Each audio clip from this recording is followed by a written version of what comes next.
These are the days of fear, the Yamim Noraim.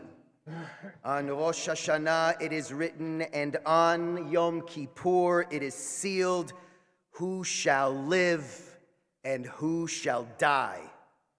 Who by fire, who by water, who by the quaking earth? Who shall suffer? Who shall wander? Who by sword and wild beast? The Unatane Tokef, the terrible list of possible fates that await us in the new year. We here today are all simply dust and ash, like grass that withers, like flowers that fade. Our lives are as insubstantial as a passing cloud, gone. In our Amidah, we recite, Uvachen ten pachtecha Adonai Eloheinu al kol ma'asecha, and therefore, Adonai, bring fear of you, God, upon all that you've made, fear of you, God, on your creations, and all created beings will fear you, God, and lie face down, stretched out on the ground before you. Today, on Yom Kippur, we wear white, a symbol of our burial shroud, bringing home the frightening reality of our own mortality. Whew! Okay, I get it. Today is about fear. The fear meant to shake us from our slumber. Take a look at ourselves, take stock of our souls, and return to the right path of our truest potential. We do a really good job with fear. Our liturgy pulls no punches, and that fear is for today. But what about tomorrow? How do we use this fear to inspire real change in our lives when such palpable fear can be so paralyzing? Our tradition is smart, for the answer lies within the Hebrew word for this type of fear, norah. It is a dark and stormy December night in northern Israel. As our bus pulls up to our hotel, tired, hungry, and a little cranky, the families from our Temple's B'nai Mitzvah trip clumsily find their luggage, grab their keys, and make their way to their rooms. We will meet as a group in an hour and go into the dining room together. I am standing in the line of the buffet, marveling over the array of fresh vegetables, casually chatting with a congregant. We are interrupted by a loud crack of lightning, quickly followed by a booming, rolling rumble of thunder, so fierce the dining hall shook for a moment. We stare at each other, eyes wide, waiting for the lights to stop swaying, and then go back to perusing the cucumbers and tomatoes. The next morning, our group is divided into smaller groups of 6 as we meet our drivers for a Jeep tour of the Golan Heights. The ride is a bit bumpy. There are still a few clouds, but at least the rain has stopped.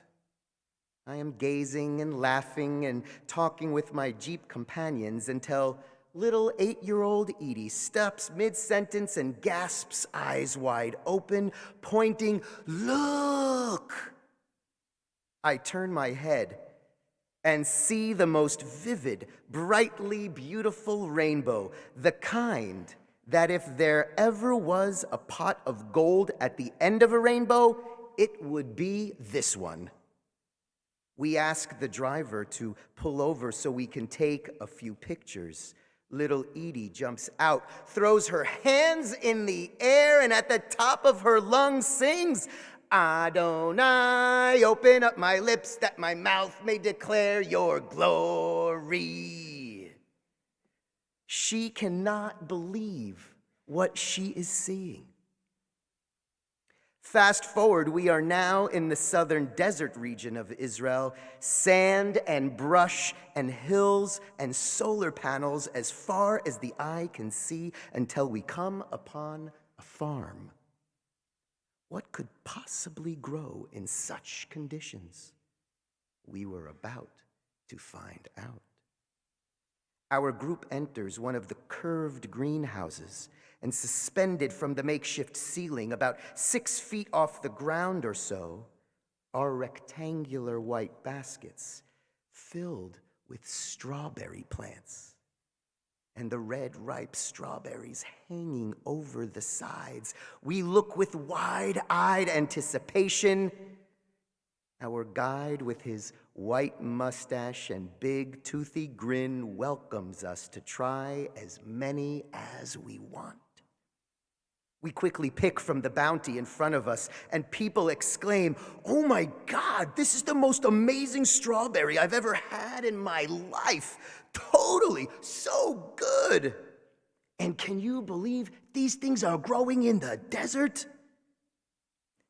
2 days, totally and completely filled with wonder, filled with wow, and filled with awe. All mammals get goosebumps when they feel threatened or attacked. But only human beings get goosebumps for a different feeling: awe. Awe is the feeling of being in the presence of greatness, the presence of the transcendent or the divine or the extraordinary. Now, this is good. Rabbi Abraham Joshua Eshel, this is good, states in his work of God in Search of Man, the meaning of awe is to realize that life takes place under wide horizons that range beyond the span of an individual life or even the life of a nation, a generation, or an era. Awe enables us to perceive in the world intimations of the divine, to sense in small things the beginning of infinite significance, to sense the ultimate in the common and the simple, to feel in the rush of the passing the stillness of the eternal. These are the days of fear, the Yamim Noraim. Nora means fear. But the Yamim Noraim can also be translated as the days of awe. Nora also means awe. At first glance, these two translations seem to be in opposition. But if we think about it, awe and fear are really two sides of the same coin. When our ancestors crossed the parted sea, the awe of massive walls of water surrounding them, and the fear that those same walls may come crashing down at any time. Standing at the edge of the Grand Canyon, marveling at nature's work, and the fear of getting too close to the edge. Awe and fear, part of the same experience.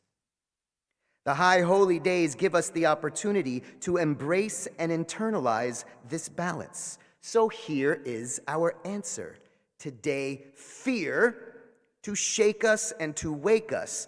Tomorrow, awe, to inspire us and push us to change. But as I said earlier, we do the fear part really well. In our daily lives, we are surrounded by fear, inundated by fear, All we have to do is look at our phones or open our computers, turn on TV, every post, every headline, earthquakes, floods, fires, wars, missiles, rockets, terror attacks, school shootings, poverty, homelessness, anti-Semitism, the extreme left, the extreme right, noise, screaming, shouting, anger, sickness, pandemic, surrounded, enveloped. We are good at the fear. What we are not as good at is the awe part, the part that actually can help us live better, richer, meaningful lives, the change we aspire to create in our lives. Awe is an opportunity to open ourselves up to something greater than ourselves. It is a chance to see our place in our world. So why are we not so good at the awe part? Let's go back to the Israeli desert. That evening, over a post-dinner coffee, I sat with some of our congregants and was asked, "Rabbi, do you think things here in Israel are just more intense and vivid because we are closer to God?" "What do you mean?" I ask. "You know, the thunder last night, then the rainbow, and then the strawberries. It was all amazing." Another joins in, "Yeah, we've never experienced anything like that before." Do you think it's because we are in Israel and it is just different here? I look at them and I say, "No, not at all. Yes, those were all amazing, but I've experienced the same at home. We all have. Thunder and lightning storms across the Midwest or Arizona, Florida, rainbows over the Pacific, and sweet, juicy strawberries from Underwood Farms or Tanaka Farms or the local farmer's market." "But there is something that was different," I said. "Very different. It was you. All of you were different. You. Whether consciously or not, we're all open to the possibility of wonder and awe. You stepped outside of yourselves into a place where you assumed you were supposed to feel something, and you did, because you allowed yourself to.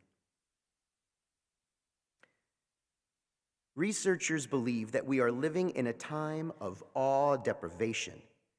Technological advances have made things once thought impossible not only real, but normal, expected, even mundane, and unimpressive. Los Angeles to Israel to Melbourne, we FaceTime with people on the other side of the world without another thought. With Google, we can access millions of pages of information in nanoseconds. We instinctively use Waze and Google Maps to find the quickest route to avoid traffic. The result of the speed with which breakthrough, change, and advance happens leaves us struggling to be impressed with anything. The byproducts of being awe-deprived: increased arrogance, decreased empathy, greater challenge to find meaning in anything, and even failing health. In his book, Awe, the New Science of Everyday Wonder and How It Can Transform Your Life, Dr. Dacher Keltner of the University of Berkeley writes that awe is critical to our well-being, just like joy, contentment, and love. He continues, awe is especially critical in our age of social media. We are at this cultural moment of narcissism and self-shame and criticism and entitlement.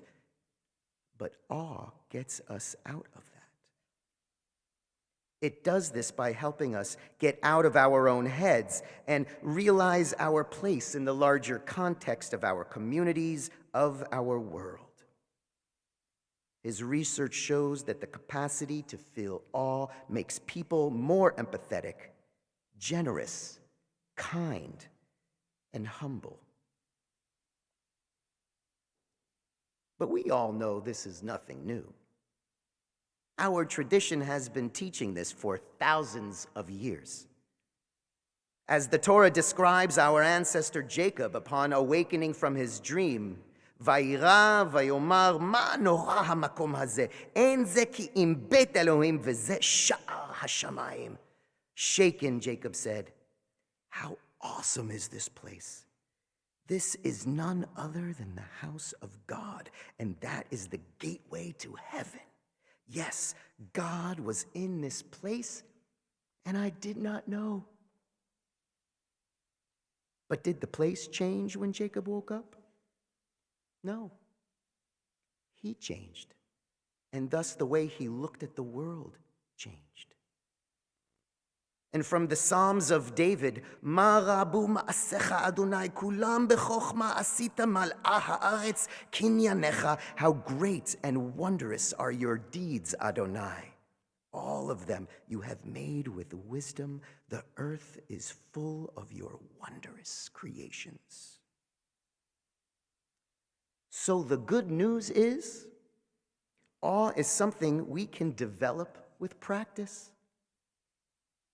We can slow down and pay attention to the world around us. When Dr. William B. Irvine, professor of philosophy at Wright State University, wants to feel a sense of awe, he turns to science. Science is everywhere, all of the time, he says. An alluring object or part of nature, for example, is a piece of an incredibly beautiful puzzle. We often just think of the piece instead of the big picture. But once we think about the context, about what went into its creation, awe will follow. Take, for example, the time-honored and respected favorite meal at summer camp, the grilled cheese sandwich. I ask campers, why do we say the motzi, "Blessed are you, Adonai, our God, who brings forth bread from the earth," before we eat our grilled cheese? In the face of blank stares, I continue, where does the grilled cheese on your plate come from? The kitchen! The kitchen? Really? It just magically appeared, poof? No.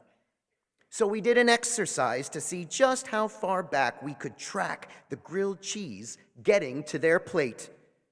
The counselor received it from the kitchen staff. The chef prepared the sandwich. The staff had to stack all the slices of bread and the cheese. The bread and the cheese needed to be delivered. The bread needed to be baked from flour, and so on, and so on, and so on, and so on. We traced the sandwich all the way back to the farmers who grew the wheat and milked the cows, let alone all the people involved along the way, just so they could have a delicious grilled cheese sandwich on their plate. Wow. They were totally blown away and now understood why we bless our food before we eat it.